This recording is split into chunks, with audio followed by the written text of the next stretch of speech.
Cerita rakyat Roro Jonggrang, sosok perempuan yang melegenda. Roro Jonggrang merupakan tokoh legenda yang diyakini berasal dari daerah istimewa Yogyakarta. Kisah cintanya bersama Bandung Bondowoso kian melegenda hingga sekarang. Diketahui bahwa Roro Jonggrang merupakan putri dari Prabu Baka dari Kerajaan Prambanan.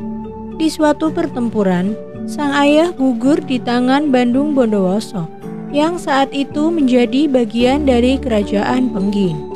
Roro Jonggrang juga dikenal dengan kecantikannya yang digadang mampu memikat Bandung Bondowoso. Terkait dengan itu, kali ini kami akan membahas tentang cerita rakyat Roro Jonggrang. Cerita rakyat Roro Jonggrang. Dahulu kala, ada sebuah kerajaan bernama Prambanan. Kerajaan itu dipimpin oleh Prabu Baka. Prabu Baka adalah raja yang sangat baik. Rakyat kerajaan Prambanan pun hidup makmur. Sementara itu, di tempat lain, ada sebuah kerajaan bernama Kerajaan Pengging. Berbeda dengan Prabu Baka, Raja Pengging memiliki sifat yang sangat buruk. Ia suka berperang untuk memperluas kekuasaan kerajaannya. Kerajaan Pengging memiliki ksatria sakti bernama Bondowoso. Bondowoso memiliki senjata yang sangat kuat dan pasukan jin. Bondowoso lebih dikenal sebagai Bandung Bondowoso. Suatu hari, Raja Pengging ingin menaklukkan kerajaan Prambanan. Ia pun memanggil Bandung Bondowoso untuk merebut kerajaan Prambanan. "Aku perintahkan kau dan pasukanmu untuk merebut kerajaan Prambanan," perintah Raja Pengging. Bandung Bondowoso langsung menjalankan tugasnya. Ia dan pasukannya menyerang kerajaan Prambanan. Dengan sangat mudah, Bandung Bondowoso berhasil menaklukkan kerajaan Prambanan. Prabu Baka pun tewas. Sebagai hadiah, Raja Pengging mengizinkan Bandung Bondowoso untuk mengurus kerajaan Prambanan. Ternyata kerajaan Prambanan memiliki seorang putri yang cantik jelita bernama Roro Jonggrang. Bandung Bondowoso pun memanggil Roro Jonggrang untuk menghadap. "Apa yang kau inginkan, Bandung Bondowoso?" tanya Roro Jonggrang dengan ketus. "Aku ingin menikahimu. Menikahlah denganku. Pasti kehidupanmu akan tentram dan damai," ungkap Bandung Bondowoso. Tentu saja, Roro Jonggrang kaget. Ia tak menyangka Bandung Bondowoso akan melamarnya. Padahal, Roro Jonggrang tak suka dengan Bandung Bondowoso. Bandung Bondowoso adalah orang yang kejam. Ia telah membunuh ayahnya dan membuat rakyat kerajaan Prambanan sengsara.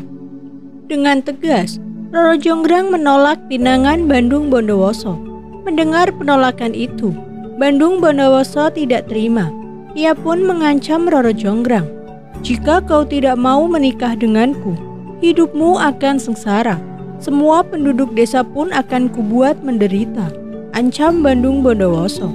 Seketika Roro Jonggrang menjadi ragu. "Aku izinkan kau berpikir terlebih dahulu," ucap Bandung Bondowoso. Roro Jonggrang merasa bingung dengan pinangan Bandung Bondowoso.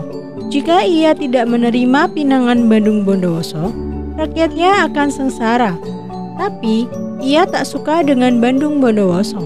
Semalaman Roro Jonggrang berpikir bagaimana cara menolak pinangan Bandung Bondowoso, tapi rakyatnya tetap aman.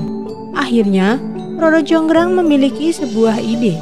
Esok siangnya, Bandung Bondowoso menemui Roro Jonggrang. "Sudahkah kau memutuskan pilihanmu, Roro Jonggrang?" tanya Bandung Bondowoso.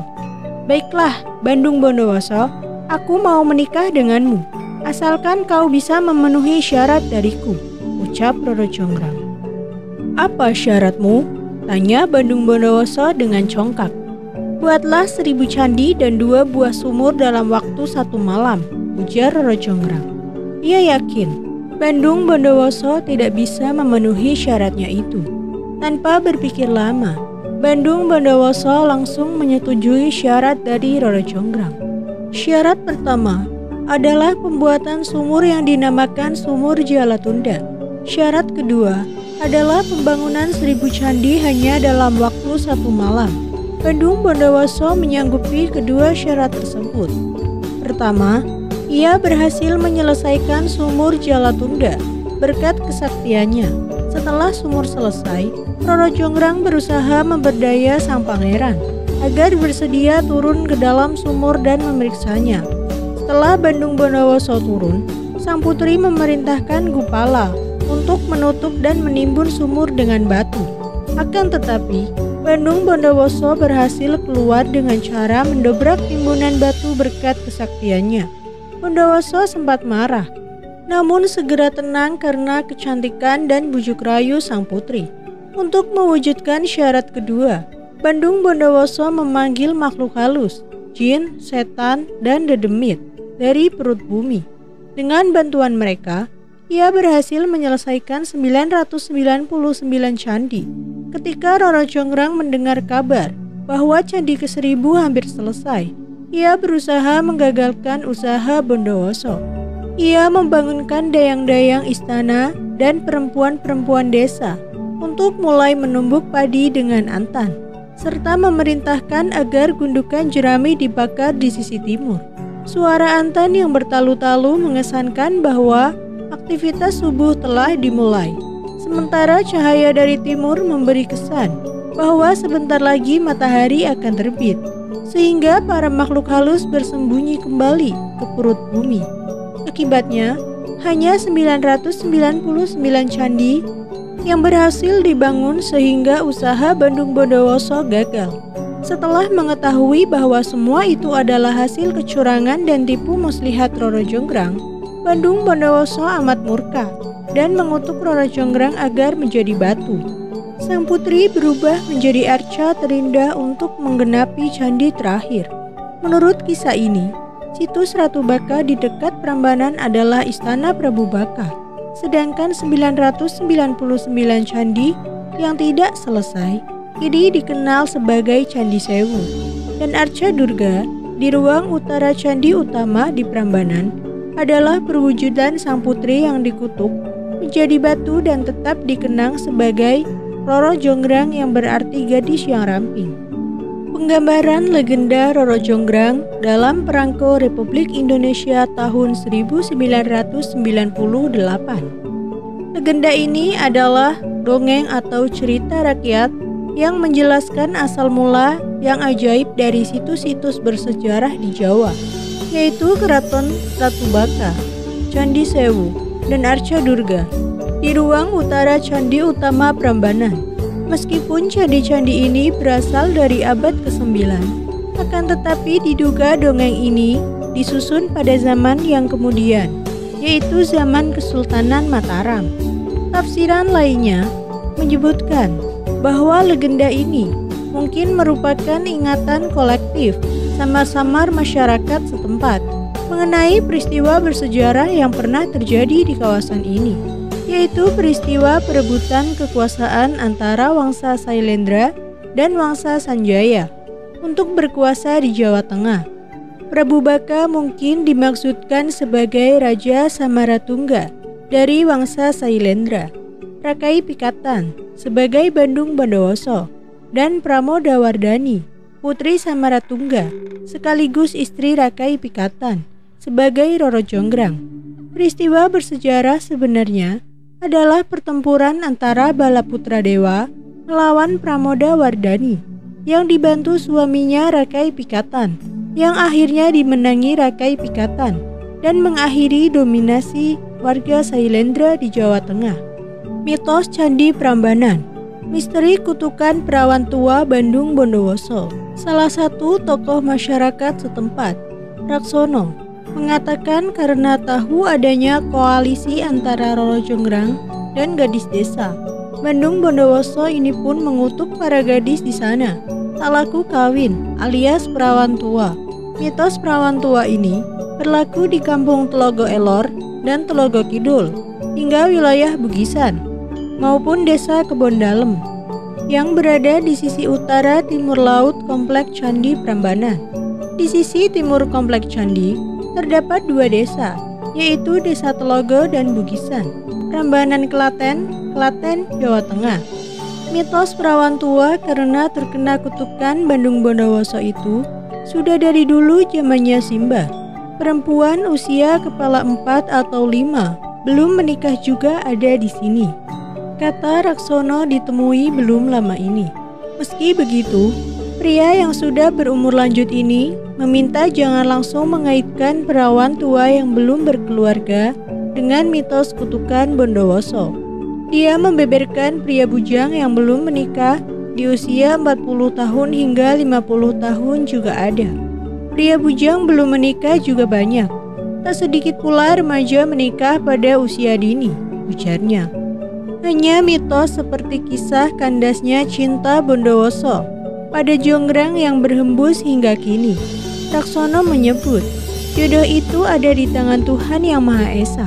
Seseorang tidak bisa mengelak atau menghindar dari jodoh yang sudah digariskan.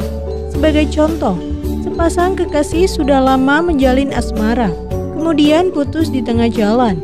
Seiring perjalanan waktu, kedua kekasih itu menemukan jodoh orang lain, meski hanya bertemu dengan waktu yang singkat.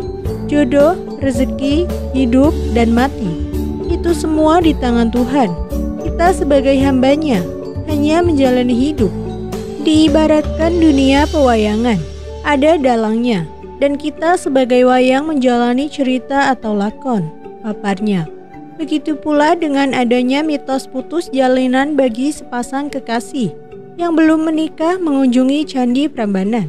Raksono menyerahkan pada setiap individu adanya mitos cinta akan kandas tersebut. Tapi ya monggo, kita kembalikan pada masing-masing individu tadi. Kalau saya pribadi tidak percaya sama sekali akan mitos tersebut. Banyak juga orang yang pacaran di Candi Prambanan, akhirnya menjadi suami istri, bahkan langgeng, ujarnya. Sementara itu, salah satu pemandu wisata Candi Prambanan yang mengaku bernama Prabowo Santoso juga mengakui ada mitos tersebut.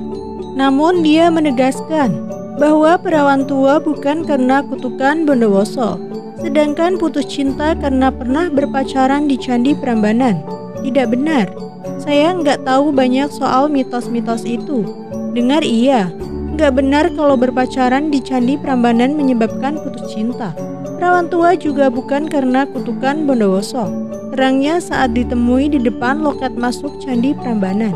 Mitos perawan tua tersebut, kata Prabowo Santoso, juga sulit dicari asal-usul pembuatnya, seperti halnya kisah perjalanan kandasnya cinta Bondowoso pada Roro Jonggrang. Demikian kisah tentang cerita rakyat Roro Jonggrang yang terkenal dengan kisah cintanya.